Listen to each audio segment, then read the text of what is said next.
Belki sizce çok tuhaf gelecek ama buzdolabında kurutma işlemi gerçekleştiriyorum.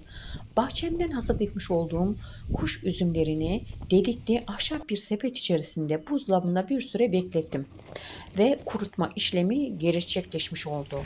Bunları pasta yapımında daha sonra kullanacağım. Bu arada ben organik tarımla ilgileniyorum. Hiçbir şekilde zirai ilaç ve gübre kullanmıyorum. Amacım insanlara tarımı ve toprağı sevdirmek, elde etmiş olduğum ürünlerimi de mutfağımda nasıl değerlendirdiğimi sizinle paylaşmak istiyorum.